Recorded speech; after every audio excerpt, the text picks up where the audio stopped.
Hey guys, it's Lion here with HobbiesofaMan once again, and today we're going to be doing another Ahsoka episode. Today we're going to be looking at episode number 4, which was a pretty enjoyable episode. I would definitely say that it's probably my second, or maybe the first, or the best episode that I've seen in the series so far. I've liked all of them, but I like them for the background and for the Star Wars aspects. I'm not necessarily liking them for the characters, like I mentioned a lot last time.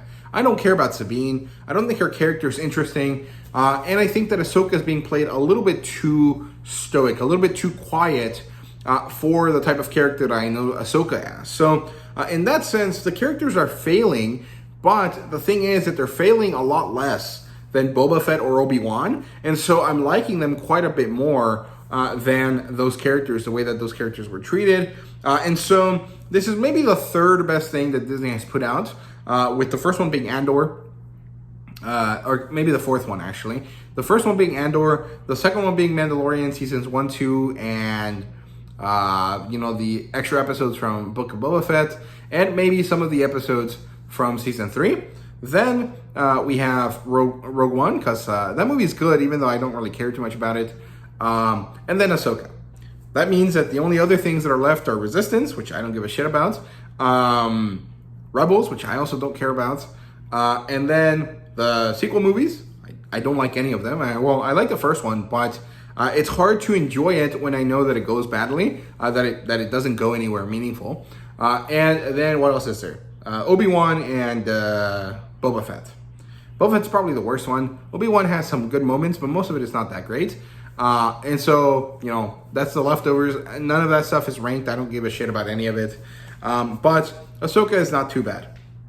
And so this episode is pretty enjoyable. Like I said, it starts with Ahsoka and Sabine on the ship on this weird planet, very similar to episode 5, where they're on the asteroid place, and they have Minox and shit on their ship, and they get attacked by hunter-killer droids. And actually, the only one that gets attacked is Huyang, who actually throws hands, and he's really, really good at it, and I really enjoy it. It reminded me a lot of Real Steel or Rock'em Sock'em Robots, or also something called Adam the Beginning, which is a prequel story, prequel manga, actually, a comic book, Japanese comic book, that details the story of Astro Boy, how he comes to be.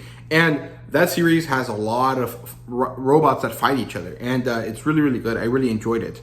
I like this part of the story quite a bit. Ahsoka and Sabine rush out to help him. They manage to get rid of the hunter-killer droids pretty easily. However, they rush off to find a map, and this gets them intercepted by Shin Hati and Marok. And here is where the problems start with me. First of all, Sabine is fully decked out in her Mandalorian outfit, bar her jetpack, because if she had it would solve the issue at the end of the episode, which I hate. I really dislike these inconsistencies, because she should wear her jetpack instead of not having it, and the problem should be solved a different way. Because when have you ever seen a Mandalorian without a jetpack? Mando goes out of his way to remove it. None of the other Mandalorians ever have removed their jetpacks, so she should have hers as well.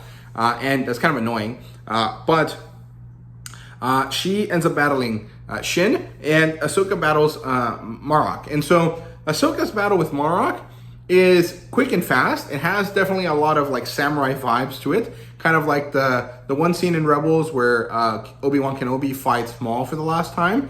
But first of all, there's moments where she's backhanding the sword, where the sword is pointing towards her forearm or towards her body, if she were to hold it like this, right? And I don't like that. I don't really care about historical accuracy. I just don't think it looks good. Like, it doesn't look as good as holding the sword normally. It only looks good when it's knives or other kind of like weapons that you can use that are shorter than your forearm. When it's longer than your forearm, it's kind of hard to make it, function if you have to like go this way instead of that way to hurt someone with your sword, right? Especially because it limits your reach so much. So it's purely an aesthetic choice, and it's an aesthetic choice that doesn't look good. So that's my kind of 2 cents on backhanding with that. But also, I just think that sometimes Ahsoka's fights feel really slow. Like there's not enough choreography or time learning that choreography spent so that the fights seem smooth and seamless. And the problem with this is that this creates an inconsistency with the fights, because Ahsoka is maybe one of the last properly trained Jedi. Yes, technically she never finished her training, but also she has way more experience than basically anyone else that has a lightsaber in this time period, right?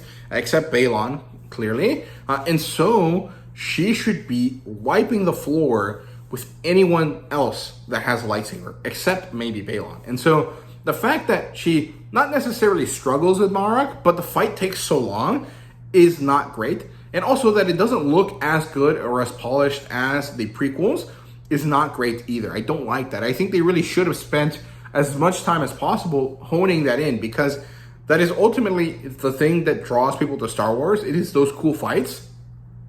And if those cool fights don't look that good, it's kind of annoying and kind of disappointing, right? So those are my thoughts on that specifically. However, she kills him and he busts into kind of smoke, basically. And it turns out that he was some sort of Night Sister magic. I think that's cool, but there should have been a moment where Ahsoka says, oh, that's Night Sister magic or something else, because it doesn't really do anything. It's kind of like a mystery box that doesn't mean anything. Like, I know what it is because I'm a fan of Star Wars. I'm, kind of more of a fan than your casual viewer, but your casual viewer is not really going to know, and it's going to be maybe not confusing, but kind of a little bit irritating that no one really explains it, right? So I really would have liked to see that differently. Then we go on to the Shin Hati and Sabine fight. Now, I don't care about Sabine, but I know that she is a Mandalorian. She is old enough to be from right before the beginning of the Empire, I think. So she's only slightly younger than Din, I think. So she should be maybe not the best Mandalorian out there, but she should be closer to Bo-Katan's level than Din's, because Din is significantly worse than Bo-Katan as a Mandalorian, because the way that his tribe works is not, fully in the culture of war like Bo-Katan, right? Or at least maybe that's not the right way of phrasing it. The way I want to phrase it actually is he has way less experience fighting than Bo-Katan, and I think Sabine should have more experience fighting than Din. And so her struggling so much with a badly trained Jedi or Sith, because this girl, Shin, is younger than her. She probably was from after the fall of the Jedi. That means that she didn't get trained in the same way that Ahsoka or anyone before that got trained. Means that she should be a weaker Jedi or a weaker practitioner of the Force. And so Sabine, being from a culture that is completely against blocking or is completely against Jedi, so everything that she has is to counteract Jedi, means that the fight should be a lot, more balanced. And Sabine loses, and I don't think it's right that she loses. So I don't like that. I think that she should have won. However, because I don't care about Sabine, I actually find it more interesting that she lost. But it doesn't follow the consistency, the level of understanding that has been set up for us, right? So, I'm kind of conflicted on that.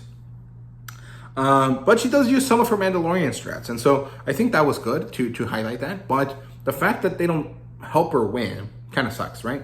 But it is what it is. I think ultimately it is better for her to lose, because that way we get to see her have issues and have difficulties. And technically you can say, she's been at peace for quite a while. Maybe she hasn't been practicing that much, which fair, but also you're from a warrior culture. That should not happen. I don't know.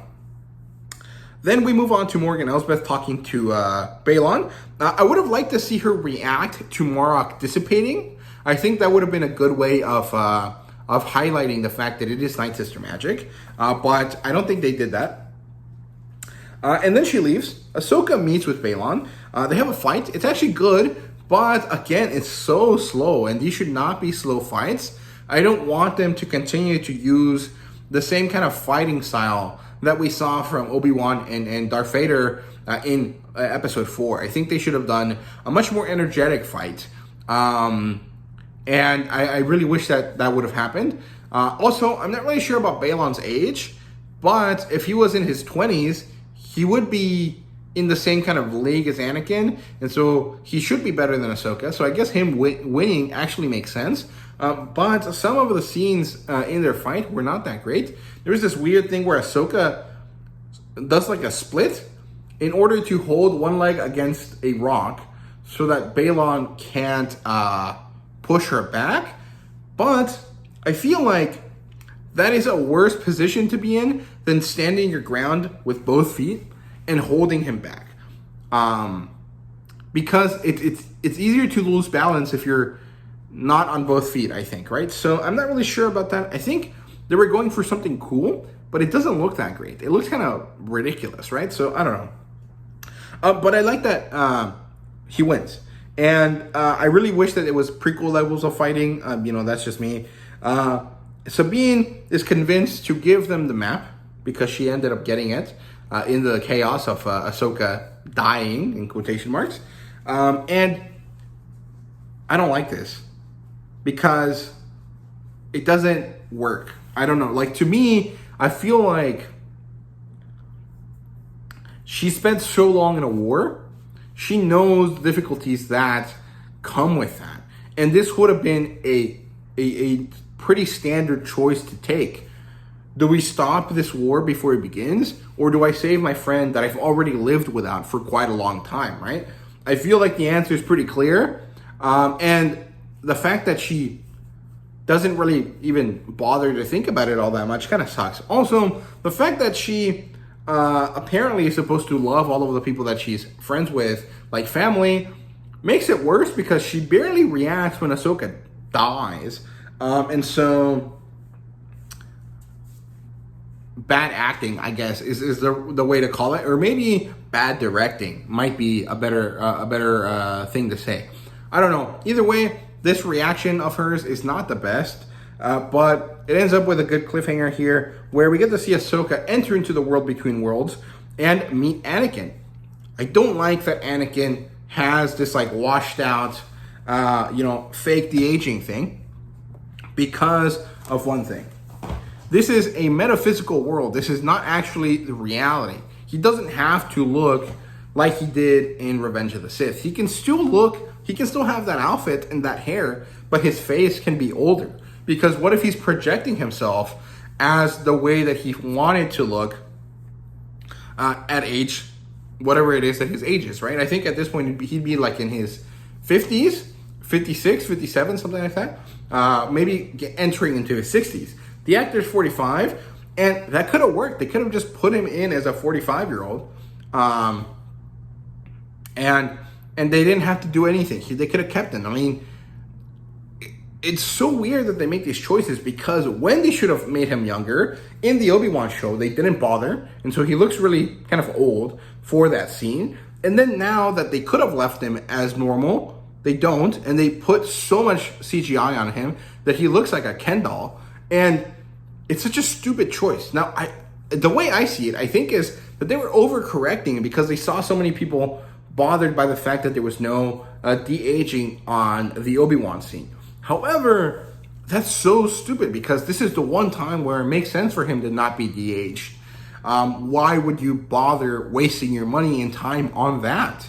There's better things to waste your money on, like maybe making it better in terms of the fights, right? So I don't know. I think this was really, really dumb. So it is what it is. But overall, my enjoyment of the episode was higher than the previous episodes. I did like more of this stuff a lot. I just want to talk about the issues because I find this to be more interesting than me just saying, yeah, I liked it, and moving on, right? So there you go. Those are my thoughts here about Ahsoka. Let me know what you guys thought. Let me know what you think about, how I'm reviewing these. And thank you guys very much for watching. See you guys later.